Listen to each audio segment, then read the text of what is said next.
This episode of the podcast is 30 minutes longer than usual. If you think this is too long, or you like the new change, please feel free to leave feedback on the Reddit post or in the comments below. Also, the audio quality is a little low at the start, but it should clear up within a minute. Thank you.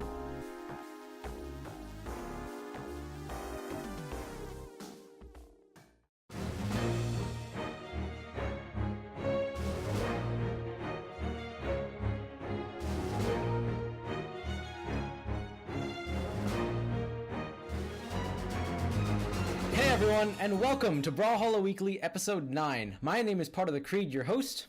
I'm Taza, one of your co-hosts. I'm DesignatedAsian, your other co-host. And today, our special guest is going to be Dinohedron, the executive producer of Blue Mammoth Games. But first, we're going to go into news for the week. So, on the dev stream, the big announcement for this week was that there is no big announcement for the characters, and things are getting delayed. Basically, BMG has had this schedule of releasing a new character every 4 weeks, and that's now being pushed to 5 to, give time for them to basically develop their characters better. And because they're doing a lot of things at once, and they need time for that.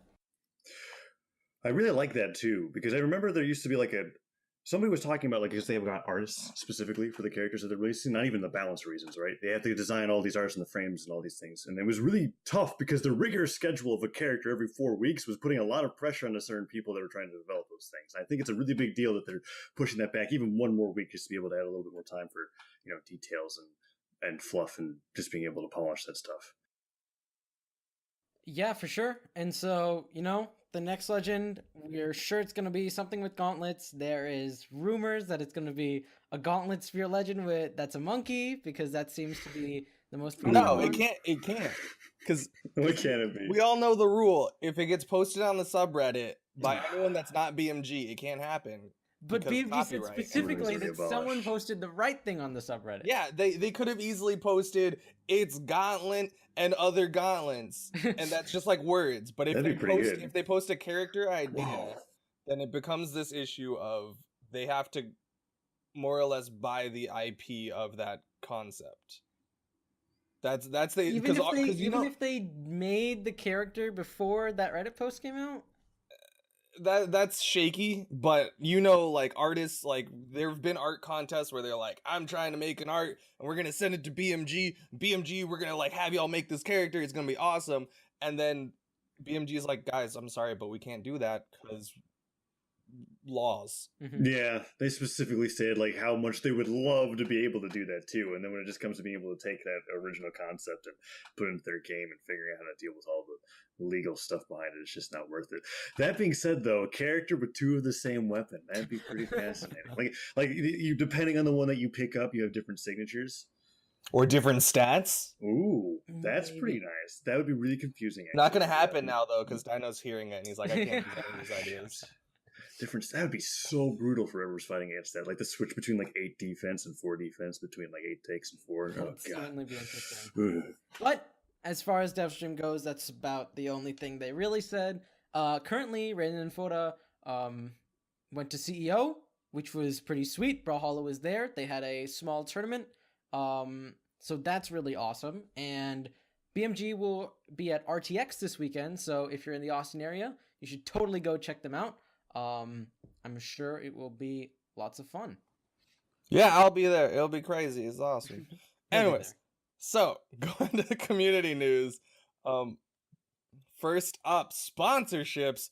We got not our first international, but our first Australian sponsorship, and it's Vector AU sponsoring Kyler Alice and Joblo.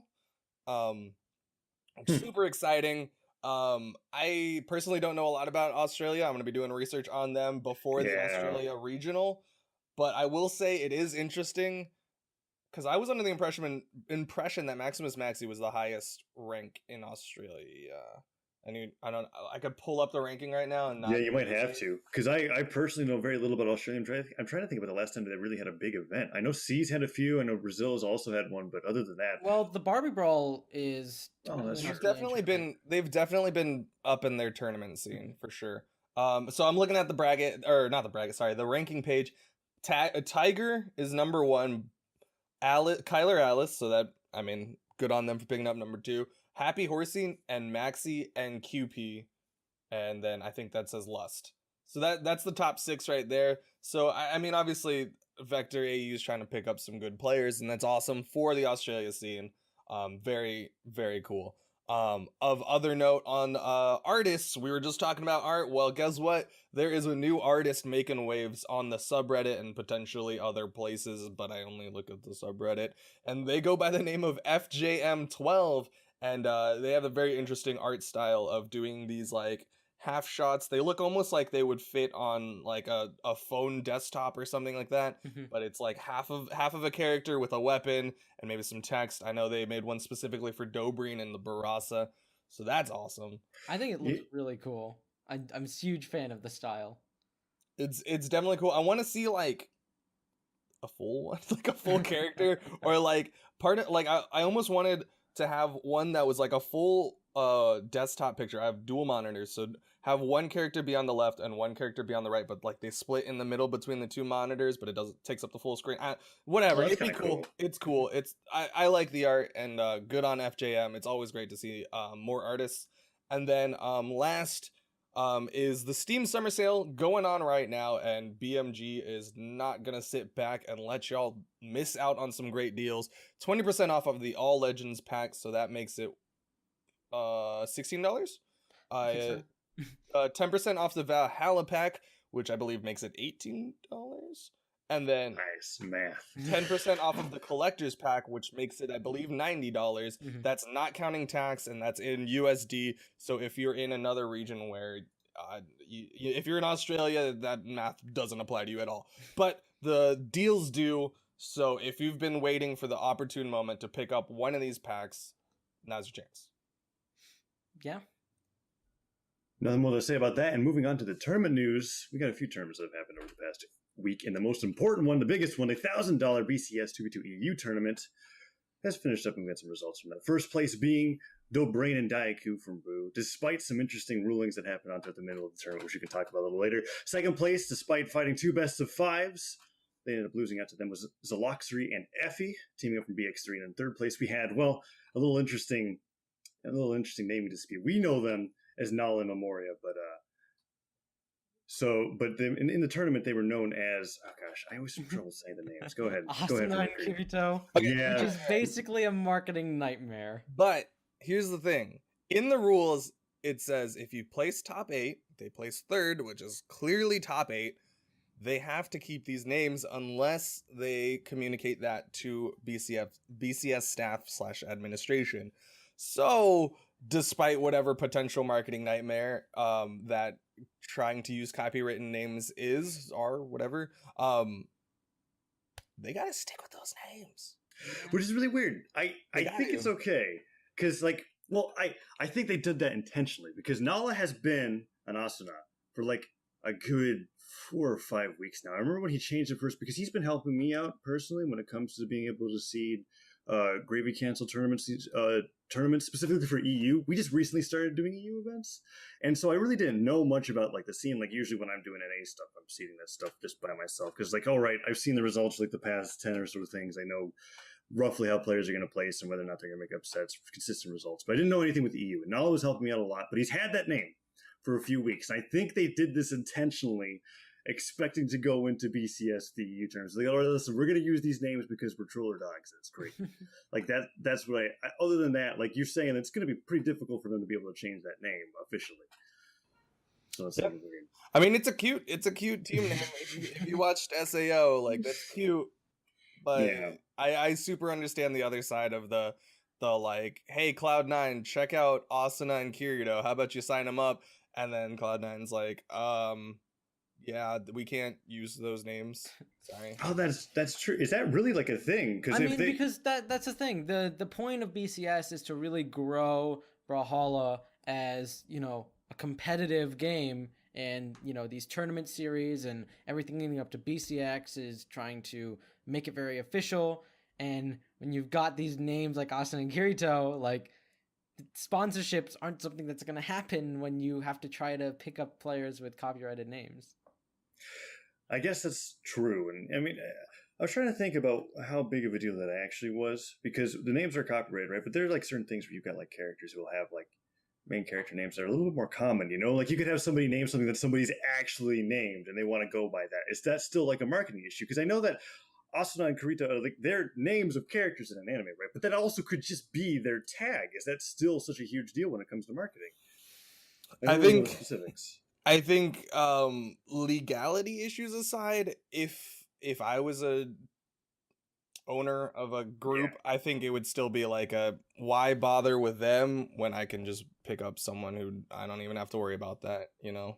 Yeah, that's true. And then we see cases in some esports where like there'll be certain players with questionable names that are kind of forced to be able to change this or here or there. Like I know, like in one case, you look at Cloud9 for the longest time, their top laner was named Balls in League of Legends, right? Like his name was just Balls, and people would yell at him for that, even though it's not necessarily inappropriate. And then we had other people who had certain names, like I know Sneaky, also in Cloud9 was like Sneaky Castro for a long time. They're like, you can't do that if you're going to be on our streams. You got to take something off, you know, like where people will get known for their little trollish name or something. And it's like, okay, we'll sponsor you, but you have to change your tag if you're going to be playing under our name, because we can't have that, whether for copyright reasons or just for like publicity's sake. So that's interesting. We'll see. Like I said, to stick with it right now. And it's not the biggest deal, but if anybody wants to be able to pick them up to be able to play under their organizations, they're probably going to have to change. I don't know what was not wrong with Nala and Memoria. I thought those were nice names. Well, didn't Memoria's had like 80 billion names? Memoria's had like let's just That say is that like true. outright. Memoria Constant. does not keep a name for longer than a month. That is true. It's a trend in EU right now, just changing names every tournament. Like that dude's been Kasane Yoshiko, right? Memoria, Fate, and Kirito, and I'm sure there's other ones that I didn't even realize he had. So yeah. So that's an interesting subject, but congratulations to them for third place. I want to specifically talk about the first place, the champions of BCS 2v2 EU, which was Dobrein and Daiku, and how they had an unexpected trip to losers despite winning a best of 3 in winners quarters. And there's a little thing regarding the rules when it comes to BCS. So what exactly happened, Creed? Well, basically, there was a rule we talked about it on the podcast. In fact, that after the podcast? we did talk it on the podcast. This podcast? This podcast. We're talking about it now then. No, we talked about the rules, not this event. Okay. Are you talking about like I thought you were like, previously? we talked about this rule on the podcast, and I was like, did I just completely miss half the podcast? I don't think you meant right now. In a It's past okay. episode of the podcast, Yeah. talked about this rule that you couldn't talk in Twitch chat if you were playing the game at within 60 seconds of the game ending, and Daiku broke that rule. He said something Immediately. about how Dobrein had killed him in the set. Yeah. And the rules say that that's enough to get you disqualified, or you lose the set or you lose the match, and it's up to the discretion of the BCS administration to make that call. Let me find the actual Yeah, terminology, because it's definitely not disqualification, because disqualification means It's that not specific. knocked out. It's not specific. It Yeah. gives the power of what exactly would happen to BCS administration, but basically it says that they can decide what happens there, so don't do it. And so Daiku did it, and the set that they were playing was immediately cut off, which is a shame because it was a great set and they'd actually lost a match. Whether or not that was because they got outskilled or because Daiku was distracted by the fact that He was getting dropped in the losers no matter what happened. Yeah. Did you find that quote? So what I see is it just says interactions with BCS stream chat by a competitor are not allowed during their streamed match for 1 minute afterward. And just says this includes any type of reaction or communication, if any knowing or unknowing chat interaction in the BCS stream that may lead the audience to understanding the outcome of the match before it is streamed will result in an immediate retroactive forfeit and punitive measures to be decided by the BCS administration. Right, So and those punitive measures could have been disqualification. Yeah. And so, basically, there was a lot of outrage in chat, understandably, about this rule. Ooh, And all here's the day. thing. Exo's upset about it too, obviously. Mm-hmm. And, I understand if you're upset with the rules, you can say that, but please do it in a send feedback to BCS, basically. Send feedback. In a controlled manner. In a controlled Don't manner. just You can yell in chat. Email. I left the email down below, or, talk about it on, a Reddit discussion or something like that. But it doesn't help when all of chat's spamming it during the tournament. And also, there's this thing about the rules. It's that they are the rules, and every time someone signs up for a BCS tournament, they agree that they have read all the rules and they agree to the rules. It's their responsibility to read them. Mm-hmm. Yeah. I mean, they problem with say the they rules, did it. Yeah. So if you have a problem with the rules, bring it up before you register and talk about it. But if you sign up for this tournament and we use the rules to basically show that you broke them and then take off a set, you can't be upset about that because those were the rules that you signed up for. Yeah, the most annoying thing about that to me, right, is that I honestly think most tournament participants did not even bother to look at the rules until after one of them applied, and then everybody went to read the entire thing to see if there was anything in there particular that they didn't agree with, right? Like, I know near the end of the stream, we had certain people in the BCS Discord being like, I don't know about this rule or that rule. I think there's something in particular here that's not specific. It's like, it would have been great if you guys actually read this before we had issues, because that would have helped out like tremendously. I know someone sent like screenshots of the rules with their own annotations of why they have issues. That's great. I didn't write the rules, just for clarification. None of the BCS staff wrote the rules, but it definitely helps to get that input and to understand, because obviously, I mean, this is the first big seasonal type thing, right. So the rules are still a little bit in flux. They're definitely going to be enforced to the best of the staff's ability, but it is still something that is actively changing. And if there is an issue with the rules that BMG, the powers at B, end up feeling is something that needs to be changed, then voice your opinion, and it's potential that they will change it. But on the note of the rule, the one rule that everyone's a little bit upset about, the 1 minute rule, right? I've gotten everyone in BCS that was there that day got angry messages, PMs saying like, you're stupid, you're like, you have Down syndrome, you don't understand, like, why'd you make these rules, blah, blah, blah. Every single insult in the book, and then some. Yeah. The feedback that's actually feedback that isn't just like angry statements was that a minute is too long, and I can understand that point. And BMG will be talking about that. We've passed it on to them. That will be up for discussion. I want to kind of discuss it though, okay? Because here's my perspective. EXO talked in chat 35 seconds after it ended on stream. That's like a direct timestamp pulled from the replay. 35 seconds had passed. So that's kind of our marker. If we said so one of the suggestions was use it like the timer is when chat starts talking about it, and that's too subjective from my perspective. That's not an actual value. There's no way of actually saying that. Aside, well, I guess there's technically chat's talking about it. That's your way, but it's too subjective to be a valid rule. Then there's the issue of it's 1 minute is just it's a convenient value of time. If you go 30 seconds, then EXO was if EXO had talked at that 30-second mark, then he would have been earlier than chat, and he would have basically spoiled it, thus defeating the purpose of the rule. Right. If you go to 35 seconds, that's just a weird value. Yeah, it's you go to like 45 seconds.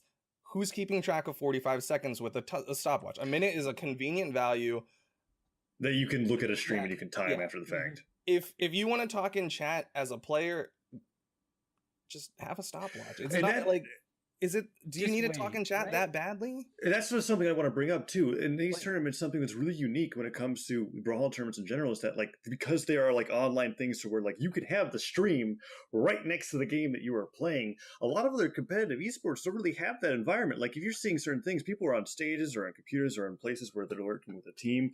They don't have the opportunity to be watching themselves play 30 seconds after that they have played and then talk about it with the very audience that's watching them. It's an odd issue in general, and I don't think it's even really necessary for you to be doing that. You shouldn't.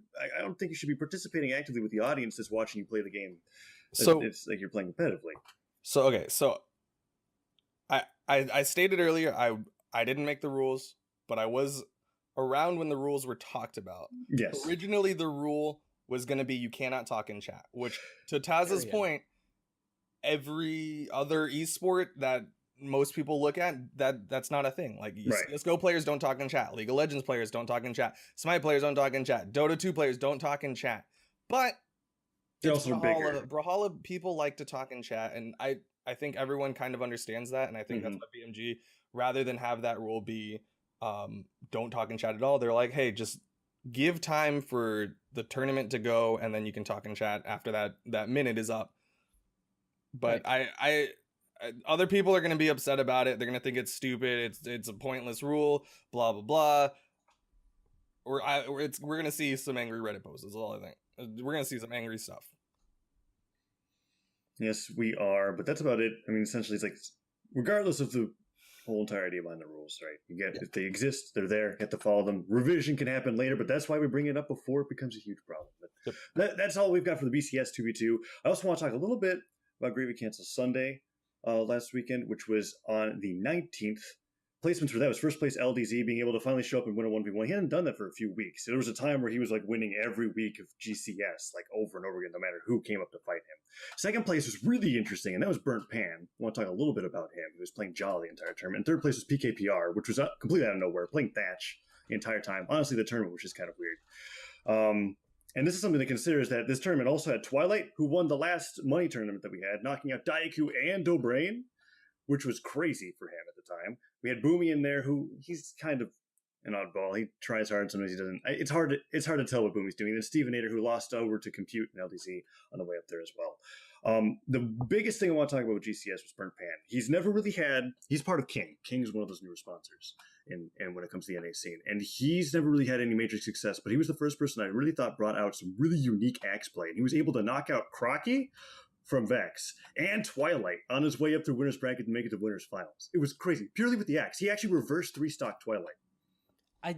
I saw bits and pieces of that, but basically, like, there were a lot of upsets. You know, Twilight, Boomy, Stevenator.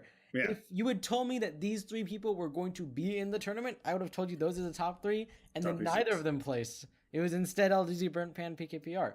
I mean, so well done to, LDZ. Were they playing off characters or something? Like, no. Like, were they not playing? So they were like full on tryhard. Well, he was on Bodvar. He lost on Bodvar twice. Yeah. Right. I mean, LDZ we've seen in full force a lot, and that's awesome. But like Burnt Pan and PKPR, them beating out, Twilight, Boom, and Stevenator, that's like, it's amazing. Yeah, PKPR even had a chance to be able to win over LDZ. I remember LDZ, we took game 3, PKPR was trying to do this comeback thing. He had him to last stock in a red. He was like, I think if you won that match, you would have reversed 3-0'd me. Like, that's how insane PKPR was playing during this tournament. And something I got to bring up, right? Not every GCS is a money tournament, and people really like to use that as an excuse to say that they're not playing as hard as they would be if there was money on the line. But I always want to kind of say that, like, I don't know, these tournaments, they have a decent following. Whenever I see people playing in these, I see a lot of similar things that they actually do when there's a money tournament. So I like to take the results a little seriously. So I think it's a really big deal that Burnt Pan was really able to bring it out for King. I mean, everything else other than Axe, he was really poor on, honestly. I think he was just really developing that style and coming out huge on that. And other than that, those upsets were pretty important. I'm looking forward to seeing what's happening later on today, because as we're recording this podcast on Sunday, I've got a tournament in a few hours. So that's going to be cool to be able to look at the results of that. So one last thing, because I'm pretty sure we're about to move on. Shouts out to Kingdom Esports. Like, yes. Originally, when they first picked up that entire roster, I was a little bit hesitant. Like, I think they're all strong players, of course. They're high ranking, but the Kingdom Esports have been grinding out their players, and you're seeing it now. Burnt Pan, I'm looking at this little sheet. Compute took out Stevenator in a set. Like, they've been working on it, and I mean, you've been seeing them in the 2v2s and wherever, but they've definitely been grinding, which is really good for them. So shouts out to them. Yeah, and we look forward to seeing them in the future. But now it's time to move on from the news segment and welcome our guest, Dinohedron. Can you hear us? Yeah, absolutely. How's everybody doing? Doing good. So Doing why don't well. you go ahead and introduce yourself? Who are you and what do you do? So my name is Zeke Sparks, or Dinohedron. I'm the executive producer at Blue Mammoth, which is kind of hard to define. Essentially, I'm in charge of making sure that everybody's working together, that we're bringing the game together into a cohesive project that's gonna, carry the flavor of what we want out to the players, and then also to make sure that everything's doing well. I keep track to see. I pay a lot of attention to all the numbers that come in. How many players are playing, and how well are the different items in the store doing, and all sorts of stuff like that. So it sounds like you've got a little bit of everything going on. Yeah, a little bit. I don't do a lot of actual like hands-on stuff in the game. There are a couple areas that I get to work on. So a lot of I do a lot of the setup stuff for the things that are in the store, a lot of the color exclusions, the different things that go on with the swaps, things like that. But on the whole, it's keeping track of what everybody's doing and making sure that we're all working on the right things. So when you're saying you worked on the things in the store, does that mean that you write the little descriptions and things like that? It's a lot of fun. Yeah, some of them. Most of that is a pretty widespread team effort. But a lot of times it is me kind of at the nth hour, kind of poking everybody, be like, okay, does anybody have anything better? What do we got? What can we do? What's the best that we can come up with for these? That's interesting. So before I go to my next big question, I gotta know who wrote Core's lore. Core was, so we have a lore team. Okay. That is it's mostly me, Matt Woomer, Dolce, and 1100. Okay. We do a lot of it, but then we always like start it and then put it out to the team, see what ideas that brings up with the rest of the team, incorporate what they come up with, kind of finalize it. I would say Core was mostly Matt Woomer and 1100. That one was. Yeah, we had a couple of good little grains of ideas, but those two really, really ran with it. Nice. The connection with Blackguard Keep is a personal favorite of mine. I think actually you can get a little bit of a cool insight if you look at Matt Wimmer's Twitter. Mm-hmm. A couple weeks ago, he tweeted out like how we came up with who is it? Somebody, oh man, now I'm gonna look terrible. It's failing me. There's somebody who beat a troll down with a "Beware of Troll" sign. And if you look at his Twitter feed, you'll see it. And it's kind of we'll start with this idea of what is it funny to beat a troll down with, and then we'll just kind of spin back and forth until we come up with like the craziest, weirdest thing that you could beat a troll up with. Yeah, I think that one started with like a bag full of pennies or a sock full of pennies. Oh my gosh! And went through all these iterations to get to where it is. But it's a pretty good example of how things go. And the platform mover on Blackguard Keep was another one of those. It was like, what could he do that is, just totally a part of the world and also hilarious? I think you hit that right on the nose. So, okay, with that out of the way, I kind of want to know how exactly did you go about being a part of BMG, being hired by BMG, just being on the team and doing as much as you're doing right now? Yeah, so I go back.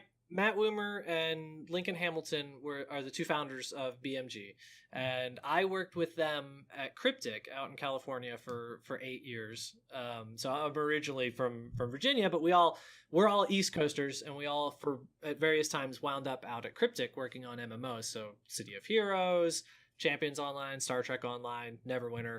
I was the lead designer on Neverwinter, and they came back east before I did, and they started up their company, and I wasn't quite ready to jump on a fresh startup then, but as things started catching and they started they put out the first game, Dungeon Blitz, and tons of interest and tons of players, and things really shored up into where Brawlhalla was going. Then they kind of reached out again. We always had worked really well together, and so they reached out and said, hey, we need somebody that does what you do. Why don't you come check it out? And I came and checked it out, and I think a couple of weeks later we were making plans to move. So it was really hard to decide to leave. Cryptic was a fantastic place to work. I loved it, but it was way on the West Coast. All my family's on the East Coast, and something a little new and exciting, and in some pretty fertile ground here for Brawlhalla. So that's kind of how I wound up coming out here. Very cool. So you're saying that specifically it was something that kind of concerned you when they were starting at first. You're saying you had an opportunity to work with them from the ground up, and you chose not to just because it was a fresh start. And you had Well, something. yeah, earlier on, they you know, we always talk because we're good friends, so we kept in touch Yeah. and we sort of converse about things that were going, and specifically, they were talking about how to incorporate free to play mechanics into Dungeon Blitz, and that was something that I had gone through at Cryptic a couple of times. So we talked a little bit, but it wasn't really a you know, there was still really good stuff going on for me at Cryptic, and not that changed actually. It's again, it's a fantastic place. It was really hard to decide to leave. But yeah, I wasn't ready to take the full plunge to a totally fresh startup. So when I came to Brawlhalla, it was still pretty fresh. We were still you know, going, but I missed I missed out on the three to five guys in the basement days. Oh, just working on Dungeon Blitz and was making a foundation. Yeah. Yeah. So I think I was the 13th. I think I was the 13th person to come on to the Wow, so still pretty early on. I mean, considering that Brawlhalla is really the biggest title that they've got so far. Yeah, and most of the people at the time were working on Dungeon Blitz, and I started doing stuff on Dungeon Blitz as well when I first came out. So I think when I came out here, there was really only one or two people working on Brawlhalla. But as soon as it really started gelling, Chill Penguin X was one of the very first. And as soon as the stuff he was doing really started gelling, boy, the team just took off, and everybody piled on to because we knew we really had something good. Very cool. Cool. Yeah. So you're talking about you worked on some MMOs with Cryptic before you were part of BMG. Obviously, you just kind of said that. While BMG was growing, since you were relatively early on, how was that transition from those MMOs of Cryptic and obviously Dungeon Blitz to Brawlhalla? How was that transition in style of game from MMO to fighting game? Oh, it was a really fun challenge. So I like just solving problems. That's one of the reasons I like game design is, you know, it's not so much about playing games when you're doing game design, when you're a game developer. It's not really as much about playing them to figure out, you know, what to do. So, you know, the commercials that are tweaking graphics on level 3 with the controllers. It's not quite how it works, but it is constant problems. Every day it's a new problem. And so to me, that's what I really like about the job. So when we switched, it was just kind of a new set of problems to do. And, you know, it was really funny because when we first started, I was like, okay, well, I'm going to really have to brush up on fighting games because, you know, I guess I thought I'd been in MMOs for so long. I thought of myself primarily as an MMO player. And then as I started like sitting down and like listing all the fighting games I had played as a kid all the way through, it was all of them. Like me and my friends. And I realized like that's what we did when we were kids. We got together and we played, you know, I remember we have the fondest memories of playing Battle Arena Toshinden on the PlayStation, which was like the first like 3D fighting game. And we're like, this is the best thing ever. It's so crazy. It's so great. And if you go back and look at it now, it's like, it's just so slow. It was just the hardware back then was so different.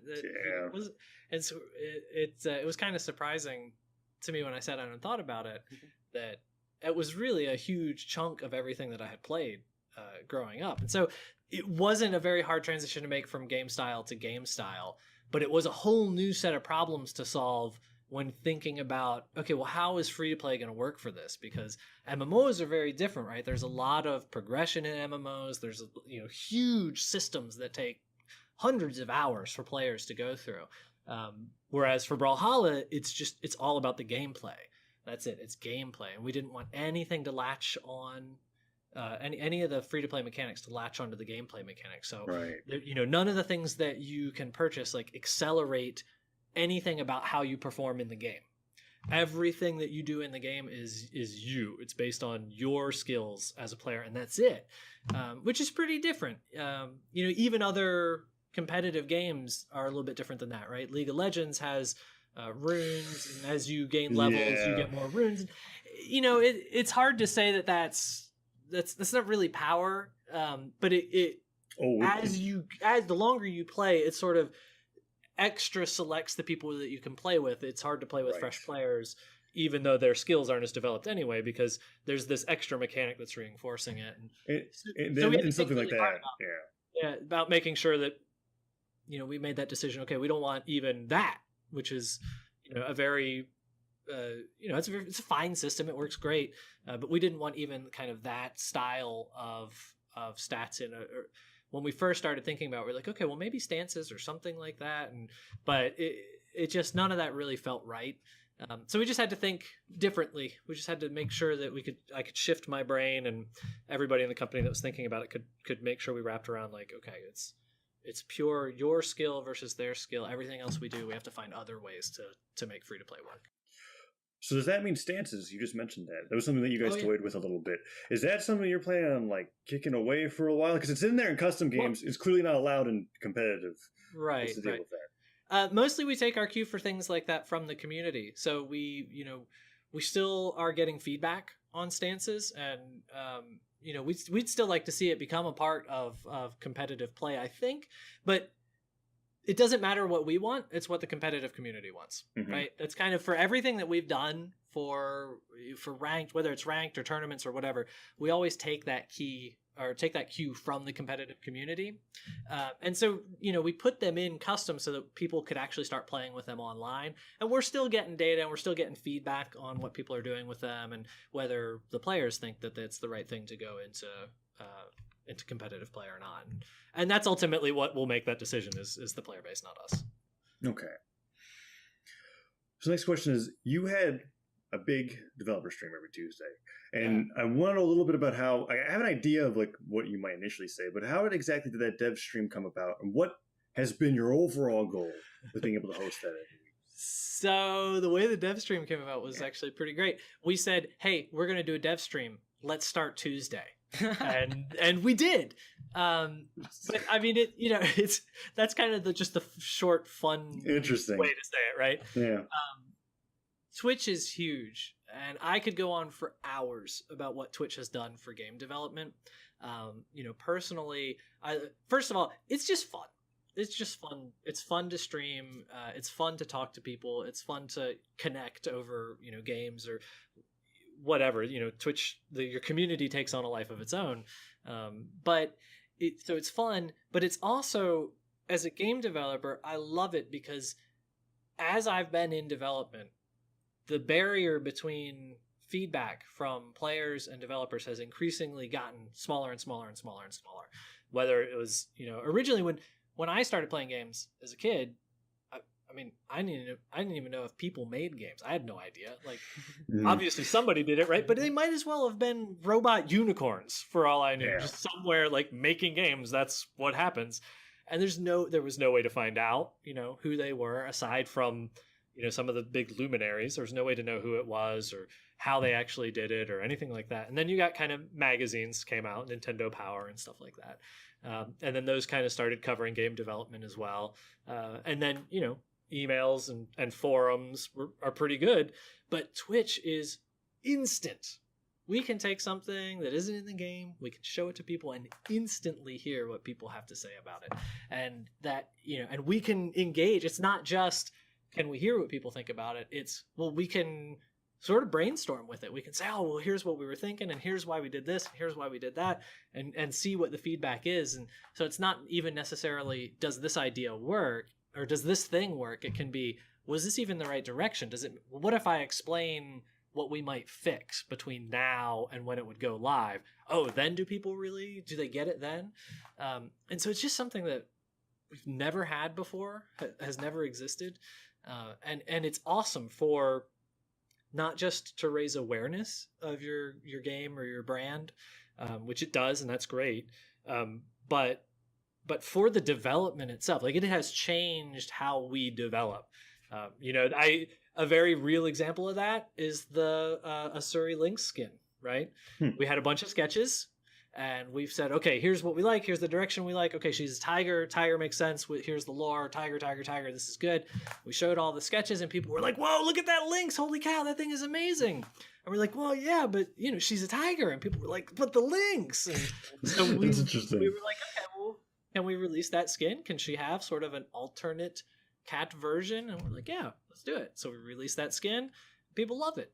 And so there's a little bit more flexibility. We learned that there can be more flexibility in the skins for a character than we had originally thought, directly from people's reactions in Twitch. So I mean it like wholeheartedly when I say it changed the way that we develop the game. And that's, I don't know, that's super exciting to me.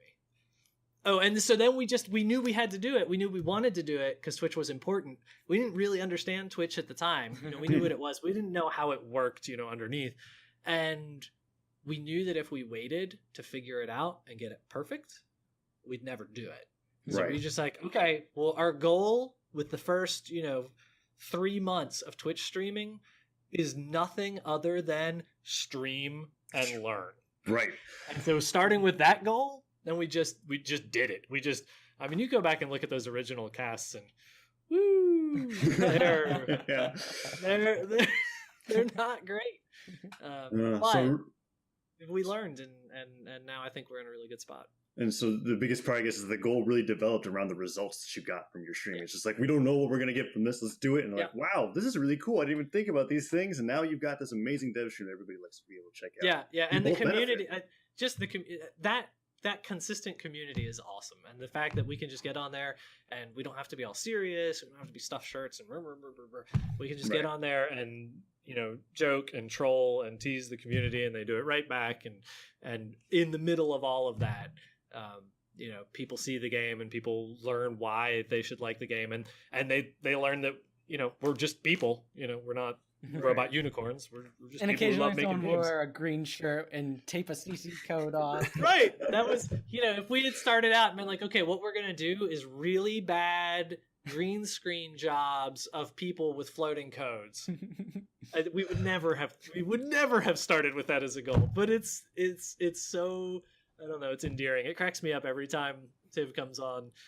There's no there's code this time, guys. There's a certain level of effort, but not really that he carries off with it. So it's like, he's got to have there's got to be some B's because it can't be perfectly matched or anything like that. And I don't know. It's great. We love it. So I have two questions as far as development and Twitch goes. Yeah. One is obviously as BMG, Brawlhalla, etc. expands, obviously that means the Twitch community will expand, and subsequently the viewership will expand. There will reach a bubbling point that usually happens with all sorts of streams where chat just becomes borderline unreadable. Yeah. Oof. How will that affect that feedback that you have? And then the second one is regarding the recent-ish Twitch feature of chat replays. How has that helped you guys out when it comes to feedback? So with we won't know until we get there how it'll affect things. There's a lot of different things that you can do to sort of help with that. When you do them in very strict ways, usually it is an unpleasant experience for Twitch chat, like when you have chat rate limiters and things like that. But there might be something that we can do when we get to that point where it's a small rate limiter or something like that. I don't know. We'll as we get there, we'll figure it out. So far, we've been, the community is actually pretty good about making sure that the important questions or the questions that multiple people are interested in kind of keep bubbling to the top. We do a lot of stuff on our end with highlighting and hiding different phrases and so that we can make sure that we're catching like when the questions are directly to us or when it's actually a question versus when it's just people having fun. So there's more of that we can keep doing that'll handle it for a little while. I think you talked about Twitch chat. We've been using ReChat for a while, even before Twitch chat. It's even better now that it's just fully integrated. But that's always been something that we go back and kind of review when we get like a lot of feedback right in a row. We'll go back afterwards and we'll pull up the chat logs and kind of go through just to get a more of a sense of what's going on. You might not know it, but sometimes all the comments you get in Twitch chat wind up in a spreadsheet where we count pros and cons. But we do that with the rechatter with the new Twitch chat replay, where we just literally go back and have somebody be like, okay, that person said they like this, that person said they like this, tally it all up just to get an actual, instead of a what did we happen to notice while it scrolled by. We'll get like how an many actual pog champs were there? How many, that's exactly what we count. Yeah, how many pog champs? Cool. I guess this is my question. Player feedback, which we are currently talking about, has obviously been important throughout the growth of Brawlhalla, not only on the Twitch channel, but as most of us know, on the subreddit and Twitter and whatever. You guys are very open to feedback. Yep. How do you guys handle taking that massive amount of feedback that comes your way? How do y'all handle things like mob mentality, where everybody kind of bandwagons on one particular piece of feedback, things like that? How does that work? It's really hard, but it's super important. So we have from the beginning said that you have to pay attention, especially as a free-to-play game. You have to pay attention to what your community wants, because in a lot of ways the game is the community's game. It's not your game. Like, you had the initial ideas and you're putting it together and you're kind of guiding it. But the community is who decides. The players of the game are ultimately who decide whether or not you're successful. And so you have to listen and you have to find a way to do it well. And that's the really tricky part. So the first step is we look at everything. We read. It doesn't matter how bad the review is or how good the review is. We read it. It doesn't matter how many expletives are in the message. We read it. We generally don't comment back on the ones that are just super harsh, but it's not because we don't think that the feedback is important. It's because there's not, usually when somebody's just cursing up a storm and being very aggressive, there's not a lot that you can do to kind of calm that person down. In general, that person's pretty pissed and they're going to be pissed, and that's fine. But people don't get pissed like that unless they really care. That was something that took me a long time to learn, was to read those and try to put the emotional thing off to the side, because it's painful when you read things that are just totally railing on the development team, right? But if you can set that aside for a second, there's a reason they're saying those things. And so you have to be able to kind of put that aside and dig in there and try to find what that root cause is and figure out if it's something that you can or should address. Sometimes it's just that they don't like the game. They want a different kind of game. So you have to keep in mind what the game is, because there's tons of people that love the game, right?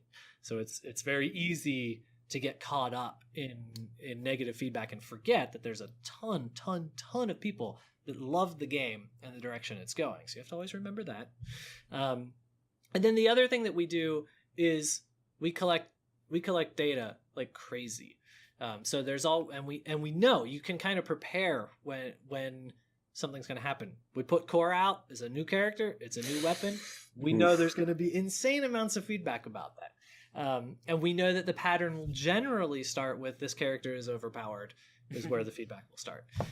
So we keep that in mind as a lens when we're looking at all the different feedback. We know, okay, in general, when a new thing comes out, people think it's more overpowered than it usually is. So you keep that in mind.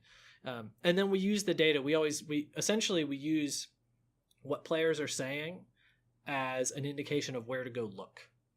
And then we use data and knowledge of how the game is actually put together to try to analyze what the actual problem is. Because a lot of times people are very good at expressing frustration and expressing what they think is going wrong, but aren't always that good at actually getting what's wrong correct. Because the knowledge that a player has of how the game is put together is all learned, right? Mm-hmm. And so you can come up with some crazy stuff as to what's going on in the back end. And I even apply that to myself. Like when I give feedback to other members of the team, particularly on art, a lot of times I'll give feedback and be like, okay, here's what I think we should do. But I try to stress that I'm not saying go do that thing. That's really like the best way I can help you describe and diagnose the problem, because you're the one that's been working on the character. You're the one that's been working on the weapons or the animation or whatever. So you're more familiar with it than I am, and you're way more familiar with how to fix it than I am. So take what I'm saying as an indication of where there might be an issue, and then really think about it and look at what's there and see if you can figure out what's making me say that. Instead of, should I do this, yes or no? Focus on, why did they say that? Why did that person say it? Whether it's a fan or whether it's another person in the company, it's kind of what we all have to do. And that sort of goes back to the whole, it's all about problem solving. Yeah. Yeah, it is. Every single day, nice. it's a brand new set of problems to try to figure out, and they're not always easy, and they're not always straightforward. A good example of that was the X to pick up toggle, right? If people have been with us for a long time, and if people are nodding your head, Creed, I know you know exactly what I'm going to talk about. When we were going through development, people were crying for an X to pick up toggle. If you give me the X to pick up, turn that off toggle, all of my problems disappear. And we kept saying, no, we're not going to do. We have to find the best default. People kept saying, yeah, but I just want it off. So just why shouldn't I have that option? I said, okay, well, people really, really, really want it off. But if we just put that option in, the people who are feeling frustrated will turn it off, and then they will feel fine and they won't be frustrated about it anymore. But we will not have solved the problem for the majority of people who start up and don't ever touch the options, right? So we had to keep it in there and keep tweaking it and keep tweaking. How big was that pickup radius? Is it prioritizing, this attack over that attack? How can we make it so that people are as least frustrated with it as possible? And then when we get there, yes, a lot of players, especially competitive players or high-end players, just need the option turned off so that there's never a question or never a mistake. But if we had put it in the first place, we wouldn't have solved it for most people, right? Right. So it's not always intuitive. The way that you fix a problem isn't always intuitive, but it is always. I feel it's always fun to try to figure out what it is. All right. Well, we're gonna do some of the standard dev questions that I ask all the developers who come on the podcast. First of all, what games do you like to play outside of just Brawlhalla and The Office? So apparently, I also figured out that I play a ton of 4X games, which I didn't really realize. Again, like the fighting game thing, it was not until I started listing all the ones that I played or how many hours I put into it that I was like, oh, okay, no, I like 4X games. What's a 4X game? It's so 4X games like Civilization. Oh. It's expand, explore, exploit, exterminate is the 4X's, and yes, they all start with E's, but whatever. So I played endless space for way too long. Particularly space ones I like. So Stellaris just came out. Started messing with that. Ooh, that's a really big title. Yeah. Stellaris is a lot of fun. Rathan and Kreider and also watching Northern Lion while he streamed us got me hooked on Binding of Isaac for a while. So Rogue, I like Rogue type games where the challenge is different every time. Again, I just going on the same thing, right? It's a different puzzle to solve every time you play. And then I like pen and paper games, traditional games, board games too. I worked in 8 years in pen and paper games before I ever did computer games. So I've always loved that. And even some of the kind of weirder ones with a twist now, like Dixit or Mysterium is super fun, which is sort of like Dixit and Clue kind of combined, where you have to use surrealist paintings to get people to guess who murdered you or whatever. So I like everything. I like pretty much everything. And of course, I'm playing a ton of Overwatch right now. Like everybody else, jeez, it's huge. It's just so smooth. Smooth, fun, really easy in the games. Rank coming out on Tuesday, but that's not what we're talking about. But yeah, that's right. All right. If you were stranded on a deserted island with one other developer, who would you take with you and why? Okay, so it's gonna be a lame answer, but I'm gonna tell you. Steven. You sound so sad. I know. Well, so it would be Steven. He's one of our FX animators, and the reason is because he's the tallest person on the team. So I figured he'd be able to get the coconuts or the bananas or whatever. Because if you're on a deserted island, you definitely have got to be getting coconuts and bananas. You need the reach. Right? You need that reach. You need that reach. So there you go. Steven gets it because of the reach. I mean, okay, nice. I've met Redalus, and he's Steven's taller. But Steven's taller. Steven's taller. Whoa. Yep. All right. That must be something. We have an awful lot of people who are 6'3" and higher on the team. Wow. Yeah, I think we've got 4 people who are 6'3". Oh my gosh. I thought it was uncommon. Wow. It is. I just apparently it's on our Not a entry BMG. exam. Yeah. It's our entry exam, I guess. There you go. So for your name, this may not be as big of a story, but where does your IGN come from, Dinohedron? Well, I can give you more. I can give you Okay. more there. So obviously, I like dinosaurs. So there you go. It actually comes because when I was at Cryptic, when we were working on Champions Online, that was the first time that I was really active. First time I was asked to be active on the community and boards and stuff like that.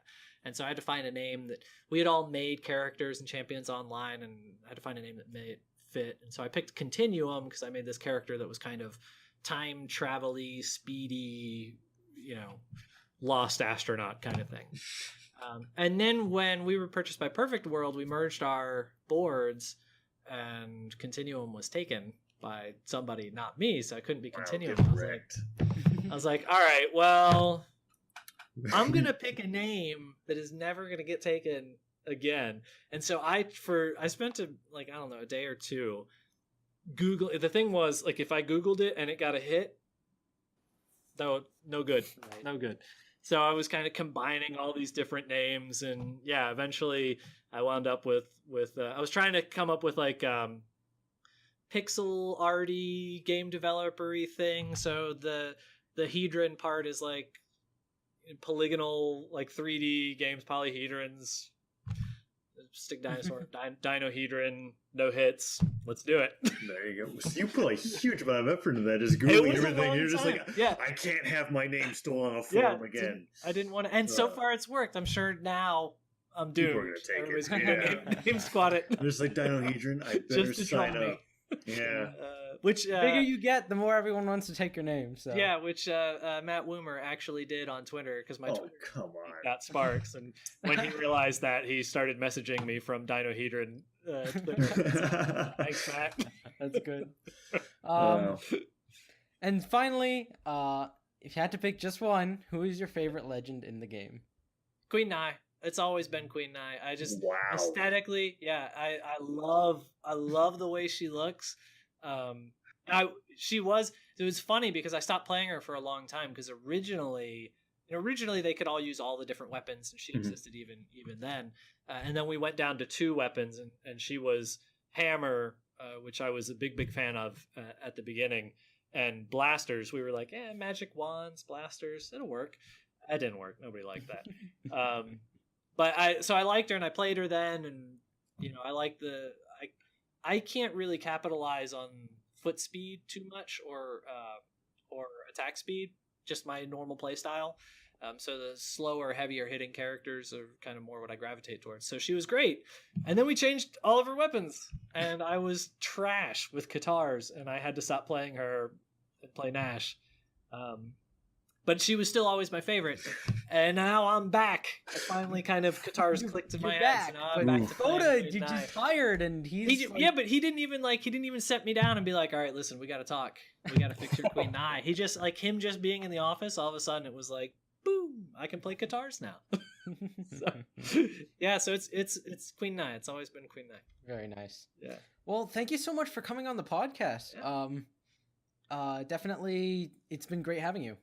Yeah, thanks for having me. It's always a blast, and can't wait to see it all come together. Yeah, and we look forward to seeing you on the next dev stream. All right, see you later. Bye-bye. All right, with that, we're going to move on to the balance and meta discussion section of the podcast. So currently, we are on patch 2.17.1. It is an off-week patch, so no balance changes this time. So we don't have anything to discuss there. But there is some stuff that we're carrying over from last week that I do want to talk about. So if you didn't watch last week's podcast, you totally should, because basically we talked about how there's this thing about how players should be focusing less on game balance and more on their own balance, about improving themselves to get better at the game instead of yelling at the developers to make their game better so that they don't have to improve themselves, right? And so what I sort of noticed the theme was in that one was like, hey, BMG's not at fault. It's just all the players. It's not quite that simple because BMG has their own work to do, and I do want to talk about that. Currently, there's still this issue about how fun is it to play Brawlhalla, and people are complaining about parry and that it's slow and you can run away the whole time, and those Certain are valid concerns. Right. Yeah. So, I wanted to ask you guys, what should be changed to make the game experience more fun to play and watch? Ooh, Duke, if you're not distracted by your cat, would you like to? Yeah, she's flipping out. She just woke up from her nap.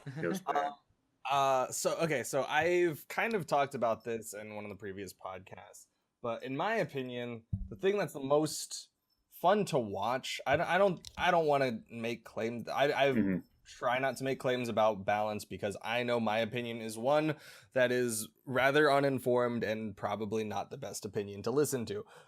But I like watching the game. I obviously stream the game. I obviously cast the game, tournament stuff, viewership, things.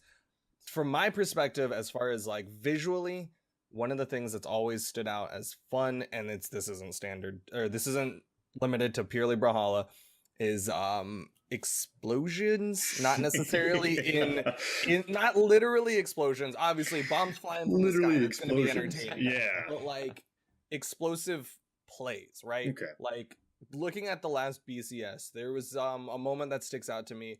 EXO starts off the match and immediately goes into an unarmed gimp potential. Just that explosive style of like running at your opponent and getting them into this deadly situation. It doesn't necessarily have to always be 100-0 gimps, but just it does. What I'm trying to say is usually the statement is fast paced. Just everything faster is going to be more exciting. That's usually like what people kind of think of when they think of more entertaining, is that it's like if we're just constantly mashing at each other, then that's going to be fun. But from my perspective, there is an art to being slow, but there's also something very, very exciting about those moments where there's those big explosions, and you kind of hear things like that. And other things, that's one of the big things about Street Fighter, is that the most recent Street Fighter is a little bit less footsie based and it's a little bit more explosive based, as Capcom has kind of pushed towards that way. It's also something that you heard if you were watching the Raiden casting, is that there needs to be peaks and troughs or ups and downs in things. People get more interested when there is changes of pace. So as much as I like an increase in speed, if everything is all go, then that's also going to have its own drawbacks. So I think there needs to be a good balance of like, if you get hit, there is a kill potential. It doesn't have to always be 100-0, like I said, but if there's a one hit could be huge, or one hit could be nothing, right, like, because it's like, yeah, it's like you got to make it exciting, but a Michael Bay movie isn't exciting. There's constant explosions, right? Yeah, that's a good example. You desensitize yourself. So, I think what Duke's trying to say is you got to have some good, fast gameplay, but in moments, and the moments are what really drives the tournaments and the gameplay to be super exciting. At the same time, though, there's like, because you're talking about how like one hit could like decide potentially a stock, right? Or it could, or it could not decide the stock and it would just be a hit. And there's a thing that I've noticed that's become really consistent in top play, which is that a lot of characters with certain weapons, actually all weapons, kind of have like that one move that always leads into another move, right? You've got like sword on downlight, and I've almost gotten to the point where like there are certain players that will always go for some of the most efficient options, which is like double downlight recovery, maximize the damage, right? The follow-ups that lead into a lot of attacks become less exciting because it's always the same attacks that are the things they're supposed to be able to follow up to that. And it doesn't even lead into a kill. Sometimes it's just damage. And you're just kind of like, they went for another downlight recovery, another downlight side air on the spear. It's stuff like that, or it's just kind of like follow up off of attacks. Like, is variation something that you could argue that could help with a little bit with those explosive interactions? Because you could see a lot of hits happening over and over again, but if it's the same hits, it's like, what? Great, you hit him with that again, Yeah, I super echo that thought, that variation is also one of those big things. Like, obviously, people don't like watching Sword to some degrees because it is very downlight centric to some people. To some, obviously there are people who understand Sword better and are going to be like, no, there's these nuances, there's this spacing, there's like, you know, you got to properly get the Sair, you got to get the dare tip correctly if you want that recovery follow-up. I understand that stuff, but I'm just saying, like, I super understand that there's also this mentality that there are those people who go for the optimum stuff, right? And they'll go for the one that is the combo starter every time if there's a combo starter. So having that variation is great, and that's one of those things where I will always point at unarmed as one of my favorite things, because for a while while there were optimum things, there were also options. So you could always go for the downlight true combo, or you could go for the unarmed into a read. And that's something that was always, it's interesting, not just because people are like, oh, unarmed is the weaker, right? It's the underdog if you're going unarmed against weapons, but it's also something that it's not always the same thing. You're going to see a lot of unarmed charged side heavies, or dodge in charged neutral heavy to try to finish a kill, or a downlight into a recovery into a dare, or a downlight into a recovery into a nair. Just there's a lot more variation as far as how unarmed works, and that's one of those things that it's not easy to do, or it's not easy for BMG to force that, you know, because right. So what you're saying is, like, Sword it'd has be that. great if every weapon was like unarmed in its ability to be that varied. But then that would also take away like the strengths the weapons have. So you can't really say that necessarily. Like, the coolest thing about Spear is its ability to punish you for, like, if you fall into a sidelight, you better take a crap ton of damage because you just fell into a sidelight. Like, that's something else you have to think about. Like, if those things didn't exist, like, what the heck would be the threat of the weapon? So, I mean, so that's sort of like this issue of how to make the game more explosive. Do you have any suggestions for how BMG might do that? So, I think, I don't know, it's hard because, once again, I'm not a balance guy. I'm not going to tell you to add 5 damage to everything and somehow the game's going to get fixed, because I honestly don't look at the numbers the way that TWK looks at numbers, you know. From a general feel standpoint, that kind of up and down, ebb and flow, explosive, and like calm before the storm kind of stuff is what I would feel for. As far as a general suggestion go, I don't think I think getting rid of true combos is one of the big steps. If you get rid of true combos, then everything has to be a read. And then it's not always the obvious follow-up is not always the correct follow-up, right? So, like, we'll talk about, I'll bring up gauntlets. You have sidelight into question mark. A lot of people use nair, right? Because you have the sidelight follow-up. But since it's not true, there are you have the dodge out, and then there is now a read mix-up, right? If they dodge up, then maybe you go for a recovery because you're going to chase them up. If they dodge down, maybe you don't jump. Instead, you just go for a fast fall dare. You know, there's mix-up potential. Obviously, there are those people who will distill gauntlets into something that's very straightforward and will say, like, oh, gauntlets just go to the edge and they'll do nairs and ground pounds and stupid, blah, blah, blah. I get that. That's completely different. But if you get rid of true combos and you force people to think, then they're not always going to think the same thing. And then you have something that's very, very different. And if you look at EXO, yeah, he'll do the downlight blah, blah, blahs, but he's also generally a step ahead of opponents. He'll be doing a sidelight before the opponent is thinking about going into that sidelight, and it'll just happen. Reading is the next level for me. Here's the thing I've got about that suggestion, and that's I completely understand the sentiment of being able to remove true combos avoids people fishing for those things, right? But if you remove true combos, I almost feel like that would encourage the matches to be played slowly, because people are going to go for the optimal one-hit punishes, go back and trying to find those one-hit punishes against death, and then you don't have those true combos that you can go for that will lead into more reads, and then it would take away the possibility of playing around those true combos, right? Because a lot of those you have to start off with a single move. And players right now will say, like, all right, well, if they need to get that downlight to start off this combo, I'm just going to play around getting hit by the downlight. Won't let them hit that, force them to go for different options, because if they try to go for it, they'll be punished. And then you could say almost like, well, that true combo no longer applies if the player is being mindful of the fact that the person's going for that move. Well, two things. one, every time a change has been made to dodge, that argument has been brought up. Every single time someone's like, oh, now back dodging's weaker. Now people are just going to be more afraid to get near them, and then they'll wait for the opportune like that. There is a fear with everything, and I super understand that. And it, once again, suggestions are a grain of salt. The other side of that is like, Axe doesn't really have a lot of true combos. It does not. But you don't see Axe players fishing. Oh yeah, they'll fish for dare. You know, people say that. Oh, they spam dare, they spam side. Like, I get that there are certain more optimal things, but at the same time, like, there isn't exactly, like, you can't really just be like, every Axe player only goes for dare and then follow up. And you can't say that every Axe player goes for like slight nair dare, because that's not true. There's dodge windows. Exactly. It's like you can get it if they don't dodge, but if they do, well, you got to really think about your follow-ups. Yeah, and then to your point about like, yeah, you can play around downlight, but is that what we want? Like, do we want downlight versus guy who has to play around downlight? Right. And, you know, and I can see your point there entirely.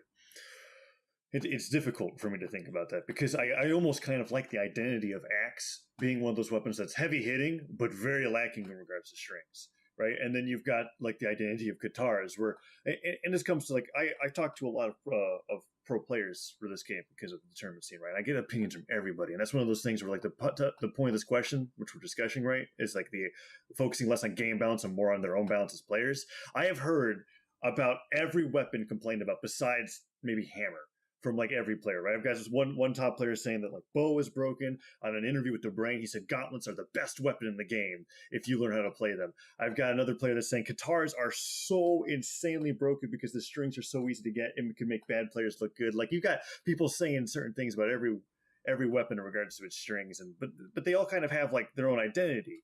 So it's kind of like, if you change things to the Axe, like where not really string heavy but hard hitting moves, then you've got certain I guess weapons that like kind of lack when they don't have those confirmed follow-ups, you know? Well, I'm not saying specifically like have everything have the level of force that Axe has, but maybe like just cut down on hit stun so that you have the option to dodge out after, you know, someone gets a Katar downlight. Then it's not true into, I mean, not that it is true to recovery, except for I think for Asuri, but you know, it doesn't necessarily have to be like mass force. It can be something as simple as like down or stomp into down air for hammer is just no longer true. It doesn't have the hit stun to make it that follow up. Here's, you know? Okay, agreed. I used to harp a lot, just like Duke is, about how I don't like true combos. And I still think that it'd be interesting if there were no true combos. But after I went to Combo Breaker, I saw a lot of games with huge combos where basically it's like you get them into this position and you have to be mechanically sound to do these big combos, and that will rack up a ton of damage. And there are resets in those combos that are like, if your opponent knows how to get out of it correctly, then they can, but then you can also follow up and start getting them into another big true combo. And that was exciting. So, well, yes. The difference being the damage on Brawlhalla is actually kind of high. Yes. People don't really think about it, but like one reasonably well done true combo will get you into yellow to orange. Do two of those and you're potentially in kill percentage. It's one of those things where if you compare that to something like Street Fighter, sure, they can have like a 30 hit combo, but that'll often only get them to maybe 50%. You know, there's a little bit more variation inside of that. I don't know if that's exactly the right thing I'm thinking of. I super understand that true combos are good in other fighting games, but I don't know if it has a place in Brawlhalla right now. Or if you wanted to have true combos, I would say tone down the damage on everything, so that like which would be drastic. Yeah. No, I mean, regardless, any of these ideas would be drastic. Like getting rid of true combos would be drastic. Right. So but I think if you if you look at Smash, which is what a lot of people are like, oh, this is a Smash clone, blah blah blah. But if you look at Smash, there's attacks that do like 2 damage. They'll do 2%, and you can spam the crap out of it. And if they're stupid and walk into it a bunch of times, they're gonna take like 18 damage after getting hit 9 times. But it's That's low true. damage versus like people complain about Sword Downlight. Sword Downlight does 7 damage if I'm not mistaken. Like it's a low damage attack. Sure, you can spam it like up to 4 times if you get the right conditions, but I think if we all kind of push towards that would be that would definitely be an interesting option as well, to make everything just if we all just say get rid of the damage and just made it so that, I mean, it's hard to say, because then you're incentivizing like longer matches, right? Because it's harder to kill people, and then it's just harder to finish off those stocks, or harder to rack up the damage to get that stock. And there's arguments for all sides, so this is mostly just me kind of just ranting and spitballing, but those are definitely things to look at, and you can take a page out of those other games and see and be like, okay, well, you know, their Ryu's Fireball does, 15 damage to a 1,000 health character. Well, like what is the equivalent of that for Brawlhalla, And so it almost sounds like we're in 2 camps of which direction Brawlhalla may need to go. I'm being very vague here because this isn't set. It's not like BMG has to do these things. But it sounds like either keep sort of the damage numbers where they are and take down true combos, or keep true combos, even make more true combos, because some weapons just don't have them at all. And if we did this, then that wouldn't necessarily be fair, but tone down damage a lot. And so it'd be like, it'd be closer to other fighting games where damage is a lot less, but there are a lot more true combos for every weapon. And that might be interesting. But of course, it's hard to tell sitting here on a chair being like, that will make the game better. And then a few weeks later, they implement it, and suddenly it's not what we were expecting, and people are still playing in boring, irritating ways. I don't know. I'm kind of all for also like the weird third option, which is kind of like just letting it sit and see how things happen. Because I guess there's certain players, and I'll cite myself as this, who actually still kind of I kind of have a lot of fun with how the game is, and that mainly is because I'm still learning how to play around it. But I feel like there's a lot of unexplored stuff when it comes to certain weapons. Like for example, we got 2 really big different scenes with North America and EU, and I can clearly identify the differences there. And the fact that EU, for some reason, has a surge of Lance players that love to be able to be in the top 8, as well as bow. And then we have NA, who still sticks almost entirely to like gun, sword, and axe. Like we got 2 different play styles, and one some people will say is arguably more boring to watch than the other. I myself am just not a fan of watching EU because of the way that they play that. But the play styles are different. They've developed almost 2 different ways to play, and that's something that just comes from the fact that the game hasn't really had that much time to like settle with the stuff that's in it right now. And so that's why, like, when I keep looking at this question, how you've worded it, that we've got like on our meta discussion, where it says, should the players be focusing less on game balance and more on their own balance? I think that's a very viable option, because there's still a lot more that we can do. Like, just I was sparring with Boomy, who plays second at Combo Breaker, and he brought up this new thing that I'd never seen him do before, and I was about to ask, and he said, yes, that's what it is. He hit me with a down air with guns, dodges on the ground, jumps, X pivots the jump into a dare, and combos me with dare to dare. And I was like, what is that? And he was like, yeah, that's just something I figured out how to do. I can't even explain it. And we'd like spent like 20 minutes trying to get me to put the input in, and I got it like twice. Apparently you can X pivot a jump into a buffered down air on guns. I don't know. It's like one of those things, like, why? No, we don't see more players doing that. In fact, I think only Effie is the one that I saw use X pivot neutral airs on guns consistently. And I'm like, that you could do that with a lot of other moves. And there's just some people that don't even want to take the risks or implement their play because they're not confident with it. Like, there's so many more things that you could be doing with this game with technology that we're just showing up that we could just like wait and see what happens. Yeah. So all my nonsensical ranting aside, I think if from a BMG's perspective, the optimum decision is to actually sit on it right now, right? And actually like continue on the path that they're on, right? don't do anything drastic, especially not around BCX. Oh, jeez. Once the game reaches a large enough volume, then you have the potential to subsect the player base into the main game and then a potential test realm. And then in that test realm, you can do stuff like try out what happens when everything does 2 damage and see how that works. And you'll have enough people on it to actually give reasonable feedback and it be viable as an option. Right. Obviously, like, is this Brawlhalla X more fun than our regular Brawlhalla because it has true combos and low damage? A test realm where hit stun is doubled on everything. Oof. Yeah, that would be silly, but that would be cool. You could try something It'd else. be interesting seeing top players do that.